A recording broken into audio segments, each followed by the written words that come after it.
ಎಲ್ಲವನ್ನು ಕೂಡ ತಲೆಕೆಳಗು ಮಾಡಿದೆ. ಹರಿಯಾಣದಲ್ಲಿ ಕಾಂಗ್ರೆಸ್ ಬಂದೇ ಬರುತ್ತೆ ಅಂತೇಳಿ ಶರ ಬರೆಯಲಾಗಿತ್ತು, ಬಂದೇ ಬರುತ್ತೆ ಅಂತೇಳಿ ಎಕ್ಸಿಟ್ ಪೋಲ್ ಹೇಳಿತ್ತು. ಆದರೆ ಎಲ್ಲವೂ ಅದಲು ಬದಲಾಗಿದೆ. ಜನಸಾಮಾನ್ಯರು ಮತದಾರ ಪ್ರಭುಗಳು ಏನು ತೀರ್ಮಾನ ಕೈಗೊಳ್ತಾರೆ ಅದನ್ನು ಯಾವನಿಗೂ ಅರ್ಥ ಮಾಡ್ಕೊಳ್ಳೋಕ್ಕಾಗಲ್ಲ. 90 ಕ್ಷೇತ್ರಗಳ ಪೈಕಿ 50 ಕ್ಷೇತ್ರಗಳಲ್ಲಿ ಜಯಬೇರಿ ಬಾರಿಸಿ ಅಥವಾ ಮುನ್ನಡೆ ಕಾಯ್ದುಕೊಳ್ಳುವ ಮೂಲಕ ಬಿಜೆಪಿ 3ನೇ ಬಾರಿಗೆ ಅಲ್ಲಿ ಅಧಿಕಾರವೇರೋದು ಪಕ್ಕಾ ಆಗಿದೆ. ನಯಾಬ್ ಸೈನಿ ಮತ್ತೊಮ್ಮೆ ಮುಖ್ಯಮಂತ್ರಿ ಆಗುವುದು ಪಕ್ಕಾ ಆಗಿದೆ. ಎಲ್ಲ ಚುನಾವಣೋತ್ತರ ಸಮೀಕ್ಷೆ ಉಲ್ಟಾ ಪಲ್ಟಾ ತೆಗೆದು ಗುಂಡಿಗೆ ಬಿಸಾಕ್ಬಿಟ್ಟಿದ್ದಾರೆ ಮತದಾರರು. ಯಾವೆಲ್ಲ ರೀತಿಯಲ್ಲಿ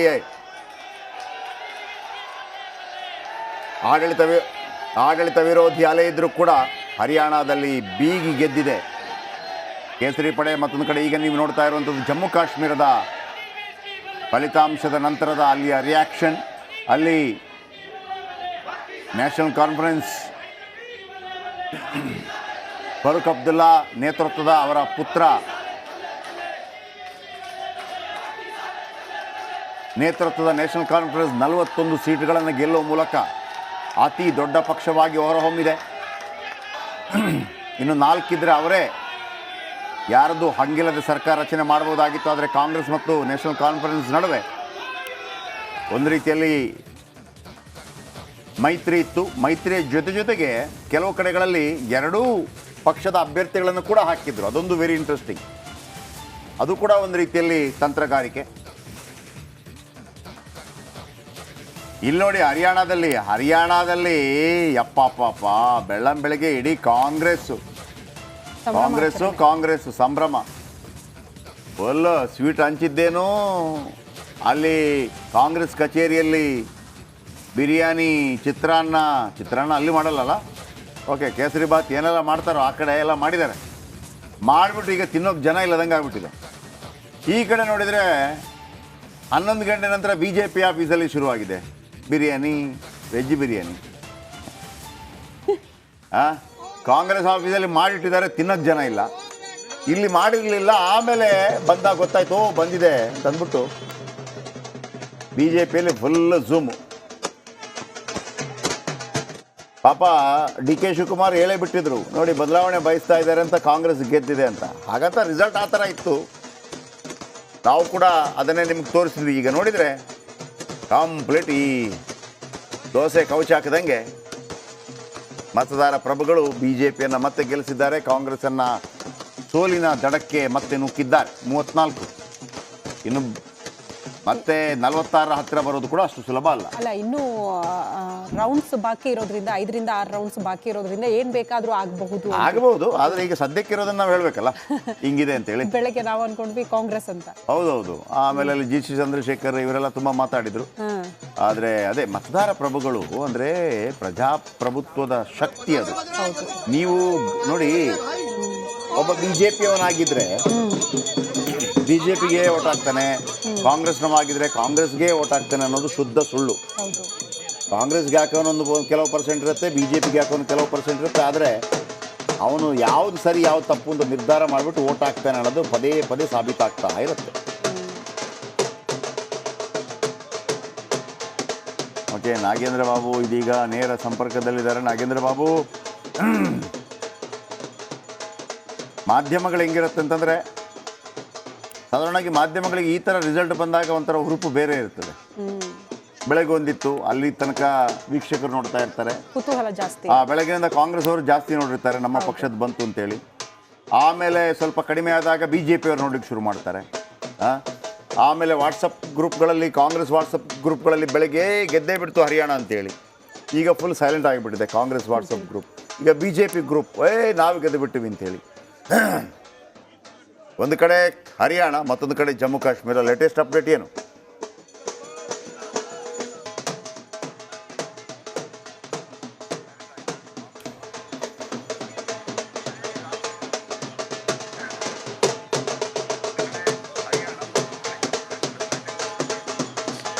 ಜಯಪ್ರಕಾಶ್ ಶೆಟ್ಟಿ ನೋಡಿ, ಈಗ ನಾವು ಈ ಕ್ಷಣದ ಟ್ರೆಂಡನ್ನು ಗಮನಿಸ್ತಾ ಇದ್ರೆ ಹರಿಯಾಣದಲ್ಲಿ BJP ಹಾಫ್ ಸೆಂಚುರಿ ಬಾರಿಸಿ ಈಗ ಮುನ್ನುಗ್ತಾ ಇದೆ. ಮತ್ತೊಂದು ಕಡೆ ಜಮ್ಮು ಕಾಶ್ಮೀರದಲ್ಲಿ ನ್ಯಾಷನಲ್ ಕಾನ್ಫರೆನ್ಸ್ ಪಾರ್ಟಿ ಮುನ್ನುಗ್ತಾ ಇರೋದು ಅಲ್ಲಿ ಸ್ಪಷ್ಟವಾಗಿ ಗೊತ್ತಾಗ್ತಾ ಇದೆ.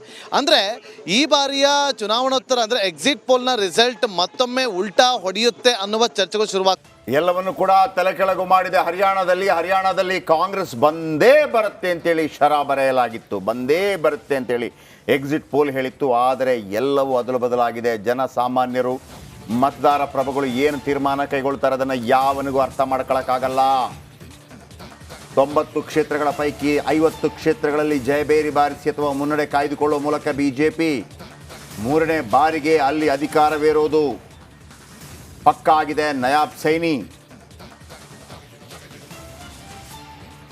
ಮತ್ತೊಮ್ಮೆ ಮುಖ್ಯಮಂತ್ರಿ ಆಗುವುದು ಪಕ್ಕಾ ಆಗಿದೆ. ಎಲ್ಲ ಚುನಾವಣೋತ್ತರ ಸಮೀಕ್ಷೆ ಉಲ್ಟಾ ಪಲ್ಟಾ ತೆಗೆದು ಗುಂಡಿಗೆ ಬಿಸಾಕ್ಬಿಟ್ಟಿದ್ದಾರೆ ಮತದಾರರು. ಯಾವೆಲ್ಲ ರೀತಿಯಲ್ಲಿ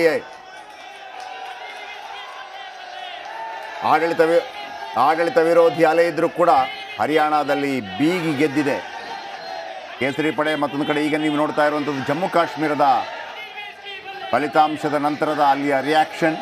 ಅಲ್ಲಿ ನ್ಯಾಷನಲ್ ಕಾನ್ಫರೆನ್ಸ್ ಫಾರೂಕ್ ಅಬ್ದುಲ್ಲಾ ನೇತೃತ್ವದ ಅವರ ಪುತ್ರ ನೇತೃತ್ವದ ನ್ಯಾಷನಲ್ ಕಾನ್ಫರೆನ್ಸ್ 41 ಸೀಟುಗಳನ್ನು ಗೆಲ್ಲುವ ಮೂಲಕ ಅತಿ ದೊಡ್ಡ ಪಕ್ಷವಾಗಿ ಹೊರಹೊಮ್ಮಿದೆ. ಇನ್ನು 4 ಇದ್ದರೆ ಅವರೇ ಯಾರದ್ದು ಹಂಗಿಲ್ಲದೆ ಸರ್ಕಾರ ರಚನೆ ಮಾಡಬಹುದಾಗಿತ್ತು. ಆದರೆ ಕಾಂಗ್ರೆಸ್ ಮತ್ತು ನ್ಯಾಷನಲ್ ಕಾನ್ಫರೆನ್ಸ್ ನಡುವೆ ಒಂದು ರೀತಿಯಲ್ಲಿ ಮೈತ್ರಿ ಇತ್ತು. ಮೈತ್ರಿಯ ಜೊತೆಗೆ ಕೆಲವು ಕಡೆಗಳಲ್ಲಿ ಎರಡೂ ಪಕ್ಷದ ಅಭ್ಯರ್ಥಿಗಳನ್ನು ಕೂಡ ಹಾಕಿದ್ರು. ಅದೊಂದು ವೆರಿ ಇಂಟ್ರೆಸ್ಟಿಂಗ್. ಅದು ಕೂಡ ಒಂದು ರೀತಿಯಲ್ಲಿ ತಂತ್ರಗಾರಿಕೆ. ಇಲ್ಲಿ ನೋಡಿ ಹರಿಯಾಣದಲ್ಲಿ ಯಪ್ಪ ಬೆಳ್ಳಂಬೆಳಗ್ಗೆ ಇಡೀ ಕಾಂಗ್ರೆಸ್ಸು ಸಂಭ್ರಮ. ಫುಲ್ ಸ್ವೀಟ್ ಹಂಚಿದ್ದೇನೋ ಅಲ್ಲಿ ಕಾಂಗ್ರೆಸ್ ಕಚೇರಿಯಲ್ಲಿ. ಬಿರಿಯಾನಿ, ಚಿತ್ರಾನ್ನ ಅಲ್ಲಿ ಮಾಡಲ್ಲಲ್ಲ. ಓಕೆ, ಕೇಸರಿ ಬಾತ್ ಏನೆಲ್ಲ ಮಾಡ್ತಾರೋ ಆ ಕಡೆ ಎಲ್ಲ ಮಾಡಿದ್ದಾರೆ. ಮಾಡಿಬಿಟ್ಟು ಈಗ ತಿನ್ನೋಕೆ ಜನ ಇಲ್ಲದಂಗೆ ಆಗ್ಬಿಟ್ಟಿದೆ. ಈ ಕಡೆ ನೋಡಿದರೆ 11 ಗಂಟೆ ನಂತರ BJP ಆಫೀಸಲ್ಲಿ ಶುರುವಾಗಿದೆ ಬಿರಿಯಾನಿ, ವೆಜ್ ಬಿರಿಯಾನಿ. ಕಾಂಗ್ರೆಸ್ ಆಫೀಸಲ್ಲಿ ಮಾಡಿಟ್ಟಿದ್ದಾರೆ, ತಿನ್ನೋಕ್ಕೆ ಜನ ಇಲ್ಲ. ಇಲ್ಲಿ ಮಾಡಿರಲಿಲ್ಲ, ಆಮೇಲೆ ಬಂದಾಗ ಗೊತ್ತಾಯ್ತು ಬಂದಿದೆ ಅಂತಂದ್ಬಿಟ್ಟು BJPಯಲ್ಲಿ ಫುಲ್ ಝೂಮು. ಪಾಪ DK ಶಿವಕುಮಾರ್ ಹೇಳೇ ಬಿಟ್ಟಿದ್ರು ನೋಡಿ, ಬದಲಾವಣೆ ಬಯಸ್ತಾ ಇದ್ದಾರೆ ಅಂತ, ಕಾಂಗ್ರೆಸ್ ಗೆದ್ದಿದೆ ಅಂತ. ಹಾಗಂತ ರಿಸಲ್ಟ್ ಆ ಥರ ಇತ್ತು. ನಾವು ಕೂಡ ಅದನ್ನೇ ನಿಮ್ಗೆ ತೋರಿಸಿದ್ವಿ. ಈಗ ನೋಡಿದರೆ ಕಂಪ್ಲೀಟ್ ಈ ದೋಸೆ ಕವಚ ಹಾಕಿದಂಗೆ ಮತದಾರ ಪ್ರಭುಗಳು BJPಯನ್ನು ಮತ್ತೆ ಗೆಲ್ಲಿಸಿದ್ದಾರೆ. ಕಾಂಗ್ರೆಸ್ಸನ್ನು ಸೋಲಿನ ದಡಕ್ಕೆ ಮತ್ತೆ ನುಗ್ಗಿದ್ದಾರೆ. 34. ಇನ್ನು ಮತ್ತೆ 46 ಹತ್ತಿರ ಬರೋದು ಕೂಡ ಅಷ್ಟು ಸುಲಭ ಅಲ್ಲ. ಇನ್ನೂ ರೌಂಡ್ಸ್ ಬಾಕಿ ಇರೋದ್ರಿಂದ 5ರಿಂದ 6 ರೌಂಡ್ಸ್ ಬಾಕಿ ಇರೋದ್ರಿಂದ ಏನ್ ಬೇಕಾದ್ರೂ ಆಗಬಹುದು. ಆದ್ರೆ ಈಗ ಸದ್ಯಕ್ಕಿರೋದನ್ನ ನಾವು ಹೇಳ್ಬೇಕಲ್ಲ ಹಿಂಗಿದೆ ಅಂತ ಹೇಳಿ. ಬೆಳಗ್ಗೆ ನಾವು ಅನ್ಕೊಂಡ್ವಿ ಕಾಂಗ್ರೆಸ್ ಅಂತ. ಹೌದೌದು. ಆಮೇಲೆ ಅಲ್ಲಿ GC ಚಂದ್ರಶೇಖರ್ ಇವರೆಲ್ಲ ತುಂಬಾ ಮಾತಾಡಿದ್ರು.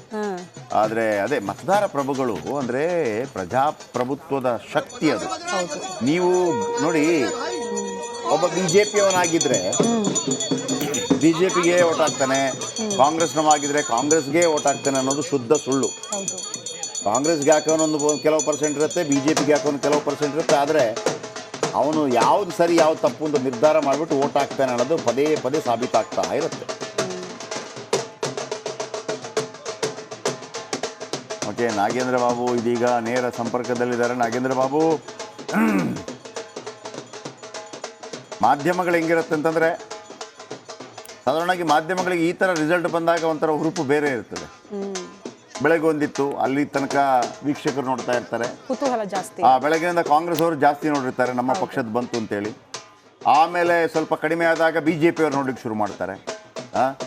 ಆಮೇಲೆ ವಾಟ್ಸಪ್ ಗ್ರೂಪ್ಗಳಲ್ಲಿ, ಕಾಂಗ್ರೆಸ್ ವಾಟ್ಸಪ್ ಗ್ರೂಪ್ಗಳಲ್ಲಿ ಬೆಳಗ್ಗೆ ಗೆದ್ದೇ ಬಿಡ್ತು ಹರಿಯಾಣ ಅಂತೇಳಿ. ಈಗ ಫುಲ್ ಸೈಲೆಂಟ್ ಆಗಿಬಿಟ್ಟಿದೆ ಕಾಂಗ್ರೆಸ್ ವಾಟ್ಸಪ್ ಗ್ರೂಪ್. ಈಗ BJP ಗ್ರೂಪ್ ನಾವು ಗೆದ್ದು ಬಿಟ್ಟಿವಿ ಅಂತೇಳಿ. ಒಂದು ಕಡೆ ಹರಿಯಾಣ, ಮತ್ತೊಂದು ಕಡೆ ಜಮ್ಮು ಕಾಶ್ಮೀರ. ಲೇಟೆಸ್ಟ್ ಅಪ್ಡೇಟ್ ಏನು?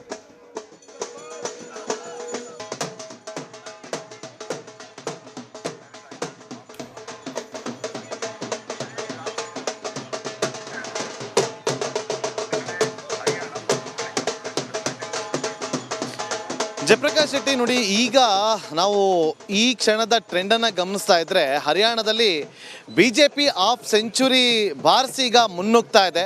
ಮತ್ತೊಂದು ಕಡೆ ಜಮ್ಮು ಕಾಶ್ಮೀರದಲ್ಲಿ ನ್ಯಾಷನಲ್ ಕಾನ್ಫರೆನ್ಸ್ ಪಾರ್ಟಿ ಮುನ್ನುಗ್ತಾ ಇರೋದು ಅಲ್ಲಿ ಸ್ಪಷ್ಟವಾಗಿ ಗೊತ್ತಾಗ್ತಾ ಇದೆ. ಅಂದರೆ ಈ ಬಾರಿಯ ಚುನಾವಣೋತ್ತರ ಅಂದರೆ ಎಕ್ಸಿಟ್ ಪೋಲ್ನ ರಿಸಲ್ಟ್ ಮತ್ತೊಮ್ಮೆ ಉಲ್ಟಾ ಹೊಡೆಯುತ್ತೆ ಅನ್ನುವ